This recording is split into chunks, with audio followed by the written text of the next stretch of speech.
Hello, this is Lisa LaRose here on Connect to Love on PRNFM, and we're so excited today because we always explore the depths of our connection to love and especially self-love. But in today's fast-moving world, stress and anxiety can often feel so overwhelming that we do forget to take care of ourselves. And so Michael J. Ross introduced me to a lovely lady who I'm so honored to have on our show. She faced a life-altering health challenge that really led her on a journey to discover why self-love is the key to showing up fully in life. And she found a path to create inner peace, clarity, and purpose. And so I'm going to welcome you, Michael, and then I'm going to let you just introduce Cheryl. Thank you so much. Pleasure to be here. As always, every week, I look forward to this more than I think just about anything else. Because we have this hour to connect in a completely different way. That's kind of, I call it off the grid from the 3D world, which is where I love being. But I wanted to have this wonderful young lady on today by the name of Cheryl Cooper. And Cheryl is a holistic business coach, a Kajabi expert, a mindfulness workshop facilitator, and she spent 25 years in the corporate IT world, and that gives her a different perspective. And for what she does now in terms of coaching and leading workshops and for corporations and helping teams find calm and purpose, I think it's absolutely awesome. And the reason it's awesome, in my view, is because the entrepreneurial space in the entrepreneurial space, it's easy to devolve into the 3D world and lose touch with things like love, which should be your driving force behind everything. And the beauty of what Cheryl does is teach people how to use tools like AI and Kajabi in empowering ways, and wraps it in a bow of love, kindness, and mindfulness. So Cheryl, I want to welcome you to our show. Thank you very much for taking this time. Thank you, Michael and Lisa. I am so honored to be here and really excited to share more about, all of the avenues of loving kindness and mindfulness and the way that I intertwine it into entrepreneurs' world and into corporate America when I can, to empower them to live better, more mindful lives. Oh, that's awesome. So beautiful. Cheryl, I went to your website and you had said something in there that really touched my heart, and you said that mindfulness is not a destination, it's a journey of self-discovery and inner peace. And I would love for you to share with the audience what it is that brought you on your journey, because I have a feeling that it was a very colorful, very exciting, and interesting journey that brought you to that self-discovery and the inner peace that you emanate. So it is quite the colorful and quite traumatic type experience that brought me here. During COVID is probably when my practice expanded the most. And what happened was I ended up in the ER room alone by myself, didn't know what was going on, and I began to live in a life that was full of a swirl. And when I talk about a swirl, I'm talking about vertigo, multiple bouts of it, ongoing for years and years. It's been 4 years of bouts of vertigo or dizziness of some sort. And so mindfulness started before that in the stressed out world of corporate America, being on project teams. And I would go to the EAP, which is Employee Assistance Programs, and ask them, how can I reduce my stress? What should I do? And they would always tell me, maybe you should explore mindfulness. And I was like, I don't have time for that. I got deadlines, right? I got deadlines I got to meet. And then, during our downtime of COVID, I started to explore it because my stress level was off the charts. I was lonely. I was scared. I didn't know what direction I was going to go. And I discovered MBSR, so Mindfulness-Based Stress Reduction training. and I took it and fell in love. Oh. I did that through the Mindful Leader organization. After that, I decided that I would practice every day. So I used Insight Timer or something with Joe Dispenza. I went and searched and found some energy workers, and mindfulness just became everyday life for me. On top of that, I decided that I wanted to become someone that could take it into the world in a different way and take it into corporate, and that's where I got my Certified Workplace Mindfulness Facilitator certification. Mm-hmm. And now I just live this every single day. I meditate multiple hours each day, and I teach others how to meditate and lead workshops and all of that. Wow. Fantastic. That transformation is, I'm sure it's not an uncommon one. There's a lot of people who go from being stressed out, of course, to being led to discover something that can really move them. You have when did that occur? Was it during COVID? Yeah, so the first bout with vertigo occurred right in the heart of it, September 19th, 2020. And I was doing the hustle, man. I was doing the hustle and grind. I was drinking craziness, right? I was drinking coffee. I had never really drank coffee in my entire life. I was working, launching my business, getting it to grow, and then also drinking probably half a bottle to a bottle of wine at night. Mm-hmm. Body totally out of whack. Like, what the hell? Excuse my language, sorry. But it was the kick-in for me. You know, it was the beginning of the dark night of soul, the breakup of a relationship that I loved and adored so much.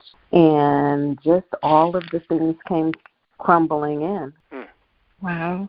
I think a lot of people can really relate to your journey, Cheryl, because oftentimes we don't really know what the root cause of our stress is and how it will manifest into something that's so out of balance. Like we don't even see that our lives are out of balance. And so we end up treating symptoms rather than treating that root cause of stress. So when you you look back at your journey as you started discovering the mindfulness practices, how did it help you manage that and really allow those symptoms to sort of dissipate? Or do you attribute your being free of that to the meditation and to the mindfulness practices you incorporated? That is such a great, great question, Lisa, because I can remember the very first time I could hear my breath because I had quieted my soul so much. I had quieted my environment so much. And I was like, oh, my God, I can hear my breath. Because I stayed so busy, always on the go, always chasing this or that, always trying to control this or that. And the mindfulness just brought me a lot of peace. Wow. And that was the moment I was like, oh, this is what you've been trying to get me to do, Spirit. Oh, I get it. And then the second that I felt my heartbeat and I could hear my heartbeat, I was like, I love this space right here. Mm-hmm. Once you get there, it is a wonderful place to be. You feel the love emanating from you, from within, from deep within, and all of a sudden the world just falls away, doesn't it? It does. Mm-hmm. It does. Gorgeous. That is amazing. I think what I find fascinating is how you've been able to take this into the business world, the entrepreneurial world, because there are obviously, 2020 created a lot of side hustlers out there, and people who starting businesses on the side, and others just leaving and starting businesses on their own anyway. And the tools that you teach, in my view, are the tools that are the most important when it comes to being on a solo journey in the entrepreneurial world. Can you tell me just what is it that you encounter when you connect with people in the entrepreneurial space? Do you have a lot of people who understand mindfulness or have ever done it before? And what's their practical understanding of mindfulness from the get-go when you together with them? I do not run into many that already have it in their lives. I bring it into their lives as we start to requirements of being part of my coaching program or working with me on websites or whatever, is that we start each meeting with a moment or two of silence. And I found, it's a game changer, Michael and Lisa, because people are always on the go. You know, we're caught up in this world where we have become technology-induced ADD as far as I'm concerned, right? Like we're always on the phones. I'm very guilty of it, so I have to put my phone down. But when I start each meeting with my clients, we shut down for a minute to start, and then the more I get to know them, it's 2 minutes, because 1 minute seems like forever not practice mindfulness. Yeah, it's true. And then they get very curious about how I do it and what I do, and then I start to share more. Awesome. Have they, I'm sure you've had some amazing success stories. The beauty of what you just said is, in terms of time, is that 1 minute, you can stretch 1 minute for a long period of time. It seems like longer than it really, really is, because there's nothing filling space. You know, there's nothing filling that space, which is why I love sitting down and just getting quiet first thing in the morning and shutting everything out. No time and space in terms of meditation. And you can kind of, expand things out. I know Lisa does as well, right, Lisa? You and I both spend, dedicate time in the morning to just collecting our thoughts after we just quiet down. Oh, without a doubt. And I think, meditation truly does rewire our brains and allow us to handle stress so much better. I just, sometimes people will look at me and how a situation that would normally create a lot of panic, and somebody will look at me and they'll say, how can you be so calm? And it's just because I've cultivated that calm within. And that's my center. I know where my center is. I know how to bring myself back. Everything else is sort of an illusion around it. It's like it'll all dissipate. But Cheryl, I'm curious, for many of our audiences, they might be intimidated by the idea of meditation. So what would you suggest is a simple entry point that would make it a little less daunting for them? I would say make sure that you start first thing in the morning before you do anything else. And start with short meditations, maybe a minute, 5 minutes, and a plethora of apps out there that you can use, or you can simply use something off of YouTube. It gets kind of wonky on YouTube, you have to know who to find, but just taking time to yourself, a minute, and you'll get the monkey mind, right? Your mind will get very busy, but it's okay. It will eventually calm down. Yeah. Do you prefer, I'm just wondering, guided meditation or just quieting the mind completely? So some people like to, I've done tones, I've done guided meditations by somebody else's voice. I've done guided meditations with my own voice, and I've done just sitting around, just chilling after several deep breaths and just calming and quieting and shutting everything out. What is preferable to you, and what do you find is preferable to the people that you work with? What's the easiest way to move into meditation? So my favorite, I know you're asking me about my meditations, but I really practice mindfulness. So meditation is one aspect of that. And my favorite part of mindfulness is a mindful walk. So while I get up every morning and meditate alone, either I'll do it with guided meditations or I do it in a group. We have a group here in Atlanta that's a Joe Dispenza group, and we'll get on a Zoom call and do one of his meditations. After that, my personal meditation is an outdoor mindfulness walk. So I can just take in the birds and, share about what I'm living through and the experiences that I'm having and, talk to my neighbors. But it's all very mindful. That's wonderful.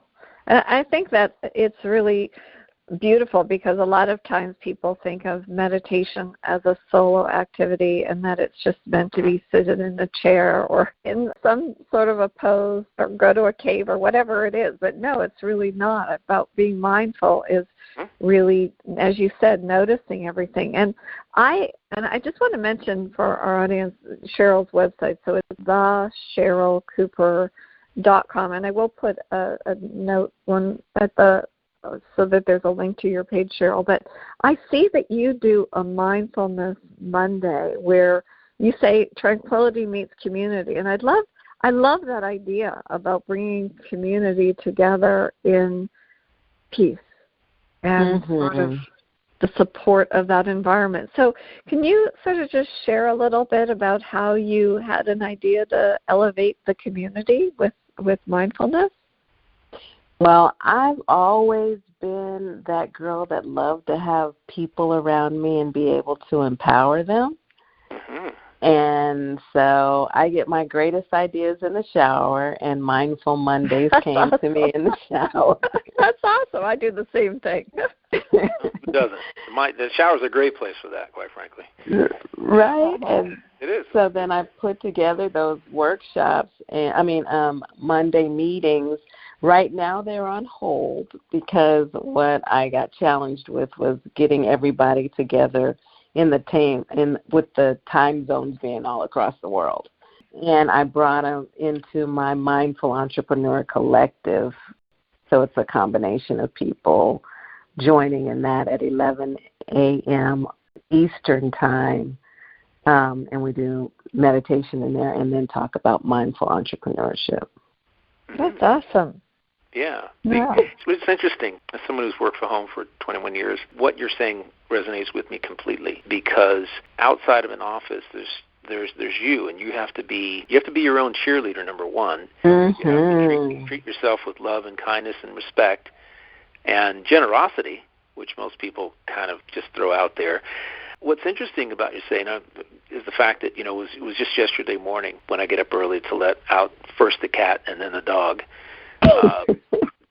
When I let out the cat, the sun is just starting to peek over the horizon. And then when I let the dog out, the cat comes in, dog goes out. The sun at that particular point is about halfway up the trees, and the sky is like colors of orange, right?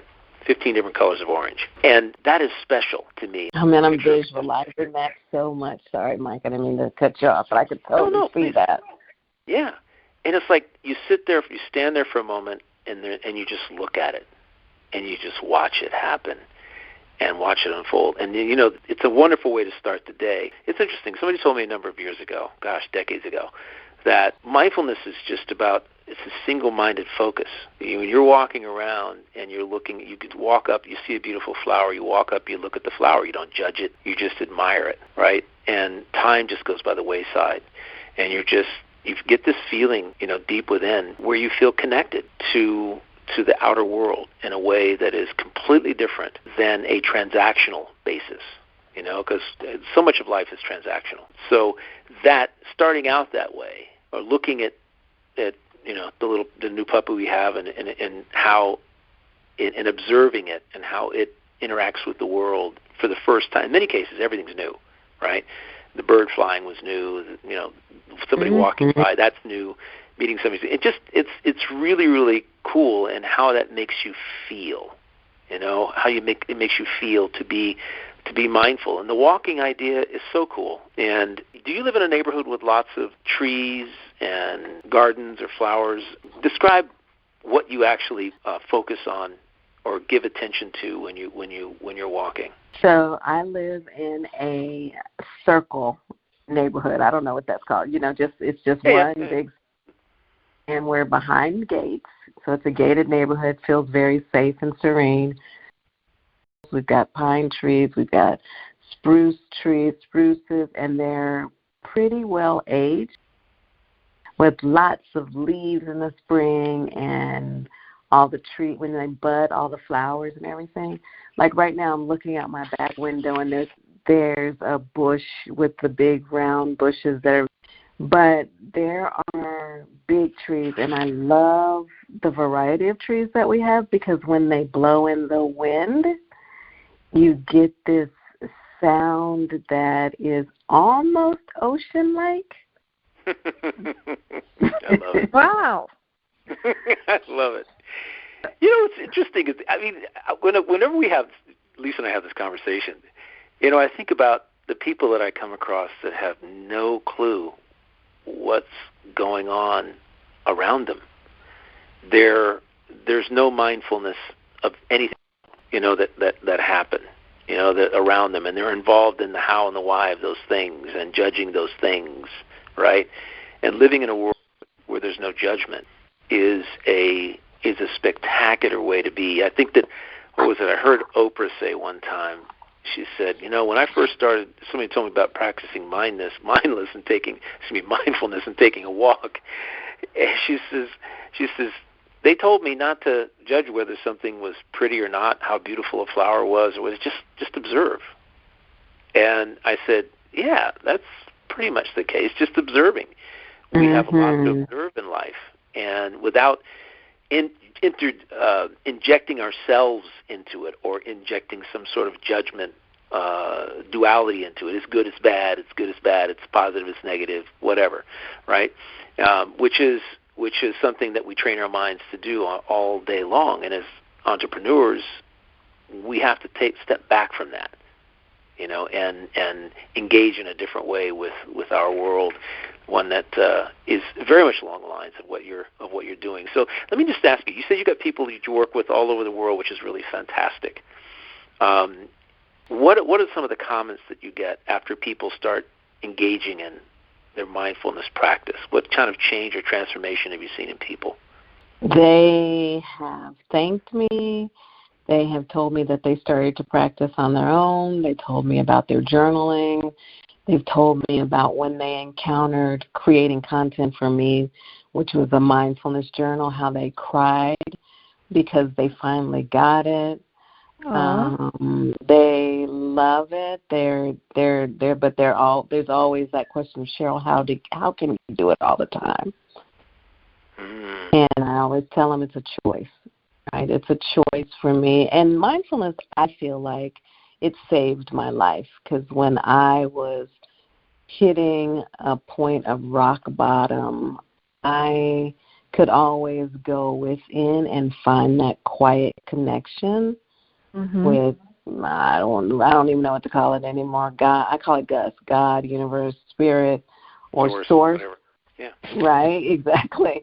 And it just brings me back, because I've always been on that spiritual journey, but never understood it the way that I do now. Wow. Right. Fantastic. And I think you're right, Cheryl, because I think technology has really taken us away from what it really means to be mind, body, spirit. And we hear those words all the time, but we don't necessarily embody them. And sometimes it takes, they call it a tower moment, something like that, where you just are stopped. You can't, even if you wanted to force yourself to get up out of that hospital bed and go, you couldn't. And Spirit said, okay, you know what? It's time to recalibrate and rediscover who you are as a human being and what your soul came in to do. The last few shows, Michael and I have spoken about finding your true north and what that means, and how you reassess your values and really go back in sort of an inward journey. And before the show, we were speaking a little bit about your favorite meditation being love and kindness. So I'd love for you to sort of share, like, as that you came out of that journey and you were reassessing and deciding what was important to Cheryl, how that sort of evolved and how it involves love and kindness. So it evolved in a way that was a struggle, right? Because I didn't understand what was going on. I was like, how can this be happening to me? I'm a good person. I do things right. You know, I'm this, I'm that. This can't be happening to me. But then when Spirit spoke to me and I realized, and I could look back at my history and I could see the things that I had done. I guess I can go there with this conversation, where I had ignored where my soul was called to go. Mm-hmm. And so as I paid more and more attention to my soul, started to lighten up, and I'm still on the journey. I think we all are. Yeah, I was going to say, I don't know that it will ever end, but I've been able to, you know, embrace not being part of the norm, and being okay with that. And when I tell you, I love connecting with the energy healers and the communities that are out there that are doing really pivotal work in the world, the light workers and all of that.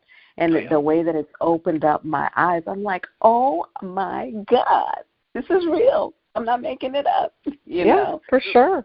And mindfulness is kind of what brought me there, because I could go deep in my quiet time. I hope I answered your question. No, you absolutely did. You did. Absolutely. I mean, and I think it's really valuable, because a lot of times when we are in a place of struggle, you do feel so alone. And knowing that there is something beyond, outside ourselves, that we have the ability to tap into. And some of that is that journey to self-love. Like you incorporating mindfulness is very much a practice of that. So, yeah, I mean, if you'd love to share some discoveries on that journey as well, I'm sure that our audience would love to learn more about that. This might bring me to tears, but and it Mike, you'll get this. Some of the time you just, as a woman, right? Like, I had to really understand the power of self-love in my later years, because I was always happy-go-lucky, go do things, go do whatever I wanted to, and I would succeed and everything would be fine. But in the area of love, I was so in love with someone that was so not right for me. Mm-hmm. And that was the darkest part of the dark night of the soul, or the tower moment for me, because I still wanted it. I still wanted to make myself fit into that situation, even though it wasn't right for me. And I kept wondering, why am I not good enough for them? I'm a bad chick, right? Yeah. And then I figured out it wasn't about him. It was about me.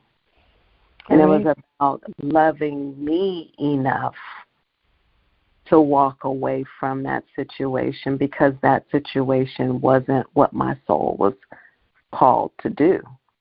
Mm-hmm. There were many other people's lives and things that I could change, and how I could pour into the world and spread love and kindness and joy and, you know, empowerment. And so once I figured out that I needed to cut ties with that person so that I could heal me, self-love became very clear. Wow. Yeah, I shared a similar experience, Cheryl, on one of our previous episodes. And it does, when you walk away, and it takes a lot of courage to step into who you are truly, authentically. And I applaud you for that, because it's easy to stay within and just go through the motions, and then 5 years goes by or however many years, and you say, like, wait a minute, when is it my time? And it is your time now, and it's really wonderful. It's something to be celebrating, and I'm sure that once you made that choice, it wasn't just one door that opened for you, but probably 100 doors. They are opening slowly but surely, and they're pretty fantastic. Yeah. I think that when you are in alignment with who, what your soul's calling is, and I think that's where we are at this time on the planet in history. There's so many transformations. I mean, I talk about it with my friends all the time. There was a time when you would walk into a bookstore and you'd be like, wait, where's that section? Where's mindfulness in a bookstore? It wasn't there. Or spirituality, now it's just expanded. I see conversations that I had probably 15, 20 years ago becoming mainstream. And it wasn't talked about. I think it's fantastic. It's just amazing. And rediscovering books that we hadn't thought of in a long time. Michael had tuned me into a Gary Zukav interview, and his book, Seed of the Soul, was one of the first ones on my journey of rediscovering myself and embracing my truth and taking my power back and living authentically me. And it was really a gift, and it just went on from there. And I'm curious, were there any books or anything like that that you found helpful? Yes, I'm so glad you asked me, because it was one of my favorites. Was the Celestine Prophecy. I love that one too. I flew through that. Yep, love that book. Yeah, that was a great book.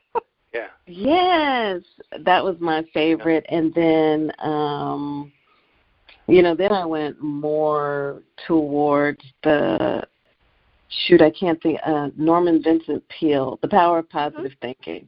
Oh, yeah. Sure. While it had the language that was not comfortable for me to read in it, it was transformative, and I shared it with all of my friends. Oh, that's fantastic. Yeah. It is. And when I say the language, it was still old school with Negro and stuff like that. But the terminology message, that we don't actually use anymore today. Yeah. But the message, they've upgraded it. I've since read it again. Yeah, they have a new edition. New editions this morning. And then, I'm sorry, Michael. And then the other favorite for me is The Alchemist. Yes. That's a great book. That is a great book. Coelho. Yeah. Paul, that is pretty darn amazing. And it's interesting how many different books that actually have impacted our lives. I'm trying to remember the book from. It was a book about Merlin that Deepak Chopra wrote. The Way of the Wizard, I think. Yeah. There you go. Yeah. Who was it? It was. I think it was. Where was it? Was Deepak Chopra. Deepak Chopra. Deepak Chopra. Yeah, it was a great book because it conveyed what we're talking about, and metaphysical ideas, and how you create your world in a way that in the story of Merlin, which was really unique. What I believe he was attempting to do, I don't know, is to help people understand it better through the context of Merlin, right? And being the wizard of that age, which was really, really kind of interesting. But it's always interesting to hear the books that people have been intuitively guided to, because we're all in a different space, and we've all read these kinds of books at different times, and it's so cool to hear about what the books that actually that you were guided to, that kind of helped you get a grasp of things. And Lisa just and I have been talking for the last couple of weeks about Shaman Durek's book, Spirit Hack, which is blowing us both away, because again, it's another a messenger putting ideas and concepts into a different framework. And I always like to hear about the different ways that you can convey the same information, in terms of either mindfulness or self-talk. I've come across several people. And again, it's interesting because maybe our audience here on PRNFN has figured it out by now, that whatever it is that you're focused on is what you draw towards you. Yeah. Mm-hmm. And that's why the books that you are intuitively guided to, you're guided to them because that's where your focus is, and that's what's going to enhance that focus. It's going to satisfy that focus more than anything else. So, and Lisa and I love sharing books and sharing YouTube videos and things that have various messages in them that are aligned with what we talk about on this show, and it's really kind of cool. So I personally want to welcome you into our little enclave. Yeah, I'm so excited. And I have a question for both of you. Did either one of you read the book The Way of the Peaceful Warrior by Dan Millman? Because I would suggest it if you haven't read it, only because it's partially autobiographical, but it is about a young man who runs into a gentleman, and he goes by the name of Socrates.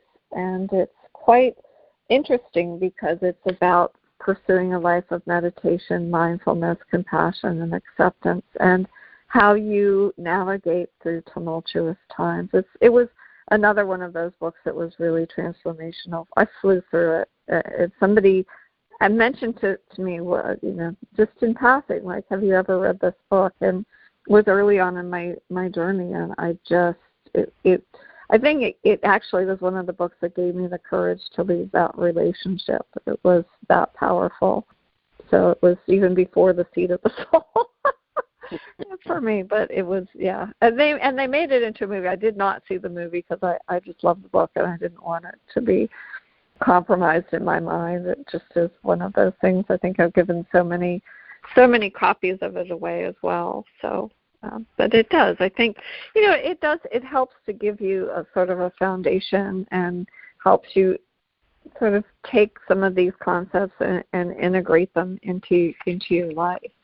So, Cheryl, I'd love for you, because I know that you work in the corporate culture and as well as with the community. And, I'm just curious that as you go into a corporation and you're bringing these ideas in, are you finding that people are able to cope better with stress, and what are some of the things that they're sharing with you, how it's transforming how they approach their work and also their productivity?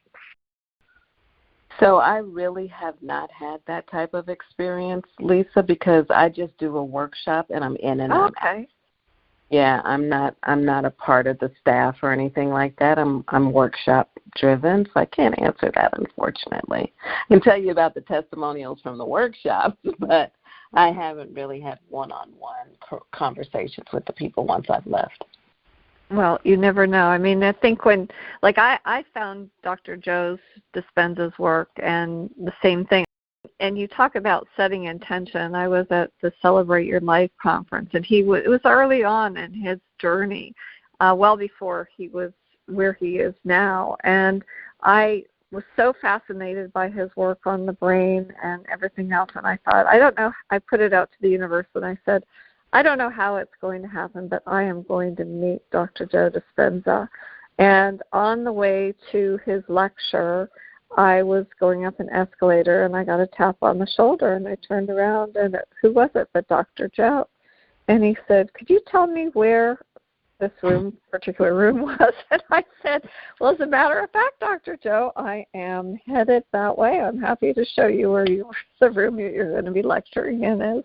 And, he was one of the teachers that really was so impactful in so many things that I have done. Did you participate in some of his trainings? I have not had a chance to go to an event yet, but my journey started like it was during that dark side of my life. It started by watching him on Gaia and watching Rewired. Fantastic. Mm-hmm. Right? And then I went to find an energy healer. But all that to say, no, I have not yet. I want to be a powerful manifester. I hope to be a powerful manifester like you and manifest that. It's so sweet. How cool is that? You said you would have it, and boom, just like that. Yeah, just like that. And who knows, maybe you and I, and maybe we can get Michael to come to one of his retreats, because that's on my bucket list, too. I have not been. I have 2 friends that went, and it was so transformational for them. And, they have got to be so big. And here where I live in Atlanta, almost everybody that I meditate with, either in the mornings online via Zoom or in person, we meditate every other Sunday. They've pretty much all of them gone. And I've just been a little germophobic about going to a big crowd. You have to cancel that out. Cancel. Yeah, cancel that out. That's really rather true. One of the things that I find is interesting is, 40 years ago, I did a lot of different things, and I was at a point of discovery, becoming an entrepreneur, so to speak, in a big way, in something completely new, and that I'm still engaged in today. But it's interesting how when we step outside of our comfort zone, we're alerted to the things immediately that we need help with. Things to help us get over our fears and our self-doubts and all of that. And a lot of times books are it, and people like Dr. Joe Dispenza, who didn't exist at the time I did that, but there were others, who did. There was Doreen Virtue, and obviously there was Tony Robbins, who was just getting started at the time, and a lot of other people who helped me step out, do what you're doing, really step out of become more comfortable with being uncomfortable. Let's just put it that way, because that's really what it's all about. We're not saying that you're no longer going to experience discomfort. It's just that you process it in a different way. It doesn't have the impact on you, the effect physically and mentally that it would have had without having certain tools. And those tools are what you help people discover, which is the beauty of what you do, in my view. We're all messengers in one way or another, and I love the message that you're putting out and how you're putting it out. That's really the cool part, because you're tapping into. You live in a rather large metropolitan area, and we live in an information-centric age. And it's very easy to fall into the 3D trap. I call it the 3D mind trap, where you're always somebody said the other day, the grit grind and something else, another word that she was talking about. Fall into the grit grind and capitalism. That's basically what she said. The 3 words. It's so easy to forget about the fact, or not even be aware of the fact that how you do what you do is deeply connected to every thought that comes out of your head. Every word you say about yourself, and how that manifests for you, that law of attraction thing that occurs. It's absolutely real.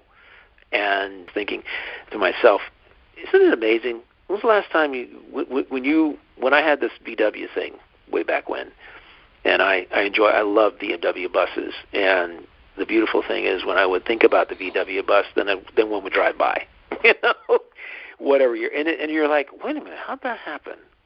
Not by accident, not by coincidence. There's a structure to the universe that once you understand it and begin to work with it, and mindfulness is a big part of that. What's interesting about mindfulness is that it opens doors to the creativity that people are really wanting to have. The creativity, the intuition. Have you had from some of your personal coaching some people who who have experienced more creativity, intuition on a level that they hadn't experienced before because they just sort of stepped into that through that door of mindfulness? Absolutely. And it's funny that you mentioned just those two. It's absolutely into the intuition and the creativity, which then morphs into their increased productivity, right? But yes, absolutely. People are wowed by the experiences, which I love that, right? I love that we're fascinated with life. Right. Yeah, it is. And Cheryl, I know that you really stress self-care, and I'd love for you to just share with the audience how important mindfulness and meditation is in incorporating in self-care, and really that it's not an indulgence, but it's actually something that we need to do to nourish ourselves and nourish our soul. I think one of the best statements that we can ever say is that self-care is not selfish. Oh, very good. I like that one. Right. It's so true. Because so many people think that just because you're taking care of yourself and that you're being selfish.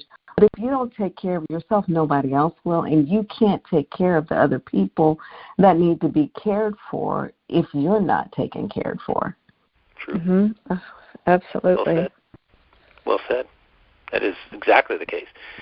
Self-care, self-love, definitely the farthest thing from selfish.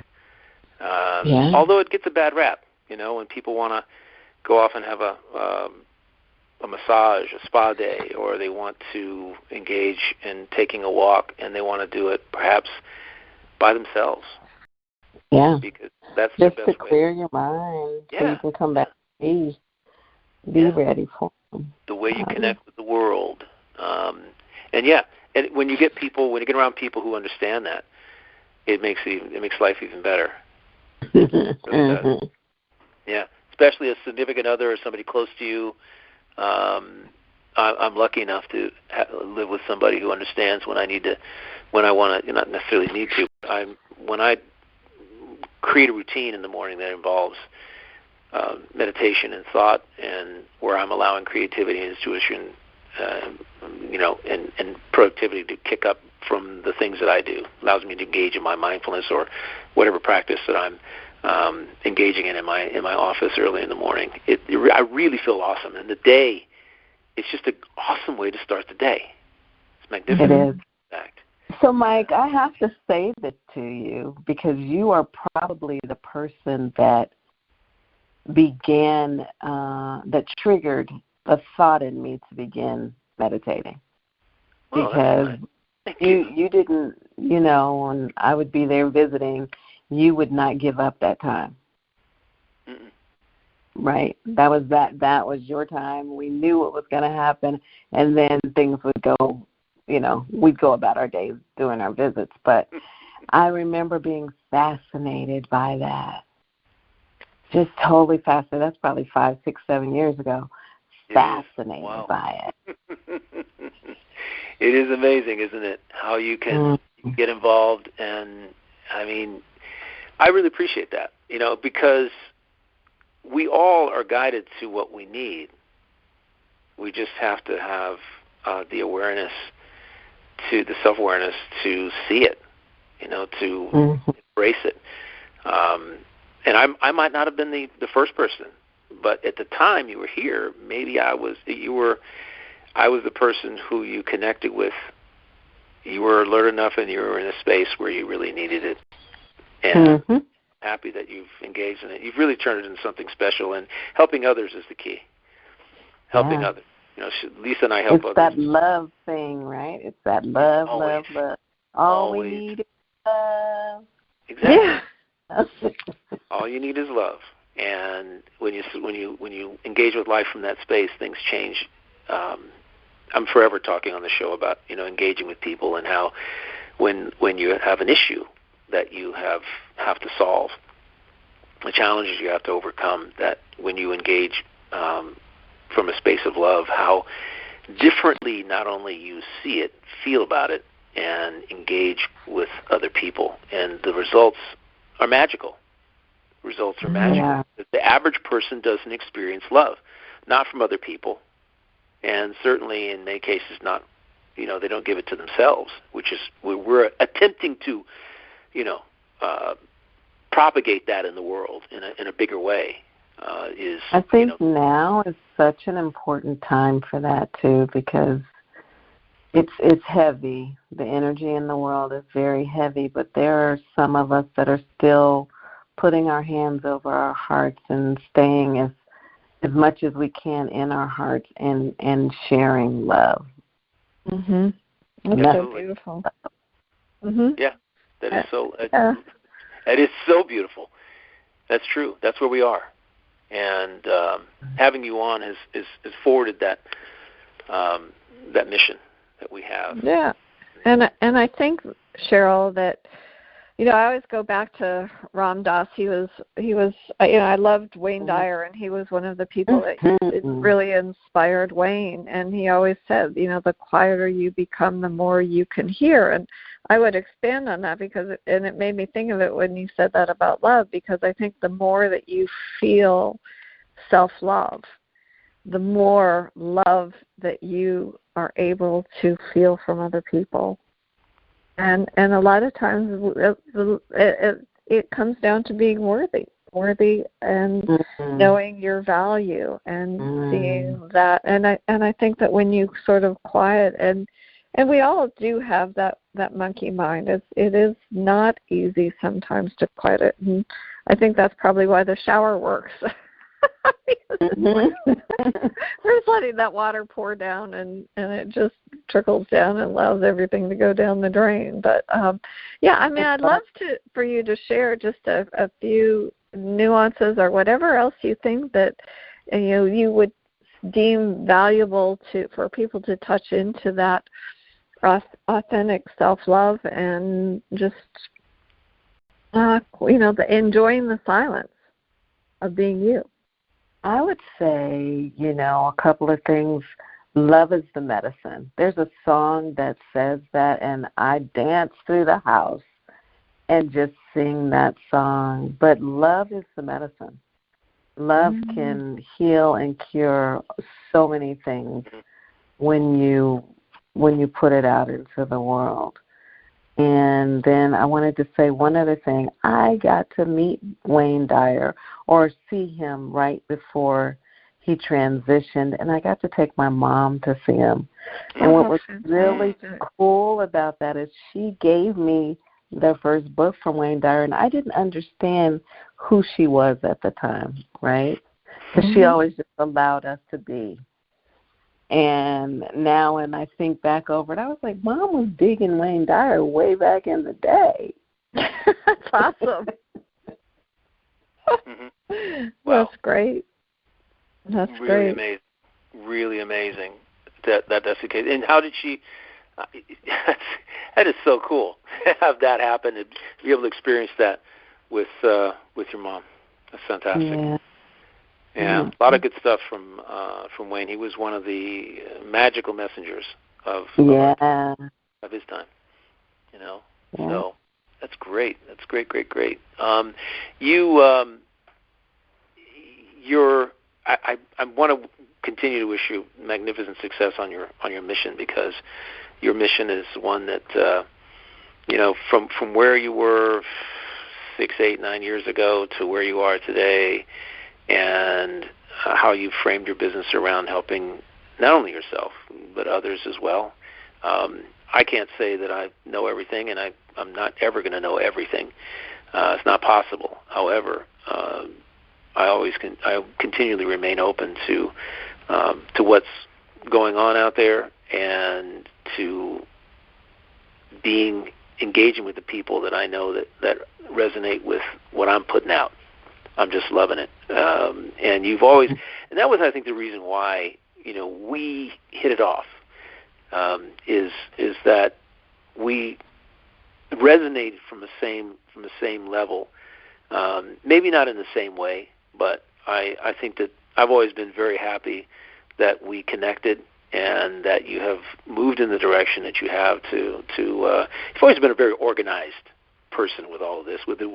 When you work in the corporate world, you become very structured, and I've never really worked in the corporate world, so it's perfect that you're taking this to the corporate world, because that is needed. Love is needed. Mindfulness is needed in the corporate world to overcome a lot of the stress and a lot of anxiety that people are experiencing today, and which is really holding them back from being everything they want to be. I recently wrote a workshop. It's probably been a year or two ago, and it's called Managing Microaggressions in the Workplace. And I think now the time that I'm going to need, especially with all of the transitions that are taking place. I'm excited about bringing that forth in the world and helping people to understand that they don't have to fight. You can just manage it and love on each other and just it'll be okay. It really will. That is so true. Absolutely right. People will, and we get what we focus on most. From this perspective, you do. You get what you focus on most. And we happen to, I know Lisa and I would do our best to focus on love throughout the entire day, love of ourselves, and when we engage with others. Because I work from the house, I mean, let's face it, I don't engage with people. Sometimes I don't engage with anybody during the day except my significant other. And other than that, even on the phone, I do a lot of my business on the phone, and I've become very adept at reading people and understanding. On the phone? Oh yeah. I've become almost, I could say, a master of being able to talk with somebody on the phone, and I know exactly what energy they're putting out, how they're putting it out, and be able to, through empathy and compassion and love, just be able to take them where they need to go. I mean, that's been my forte for 40 years, is doing business with people, even in many cases people that I've still 40 years later never set eyes on, ever. But we've become very good friends. There's a lot of love. We connect and do business out of love, and there's a lot of, you got to have empathy and compassion when you're doing business over the phone, but that was something that I learned to do, and you have to you have to develop some skills. I think when I was a DJ in the 70s, it really helped me with hearing and understanding, because I could hear really, really, I could hear nuances and things going on, but I can sense and feel what's going on with people. I don't need to see people face to face, and in many cases, a lot of people do, but it's a skill you develop over time if you want. Yeah, now you have a new song, Michael, to add to your playlist, Love is Medicine. I got to look that one up, Cheryl. I'm not that familiar with it, but I think it's going to be something that I play and sing all the time. It's just so wonderful. I really appreciate that insight. I'll look that one up. Londrell on Spotify, yeah. It's either Londrell or it's a part of the Equanimous playlist. Okay. And those are like two of my favorites, man. It's all love and all healing and all affirmations and all that kind of stuff. Now, that's the kind of music that moves you forward.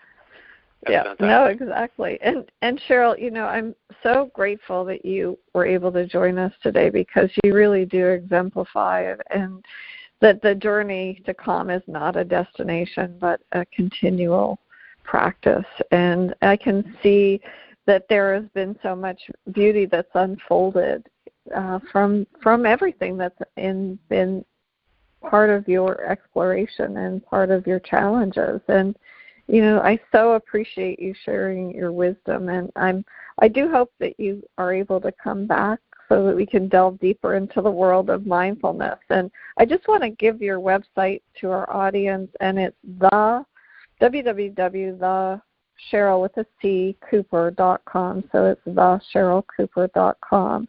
And you have so many wonderful resources. And I'd love for you to leave our audience with something that's meaningful to you and to maybe help them through a challenging time. Stay in your heart.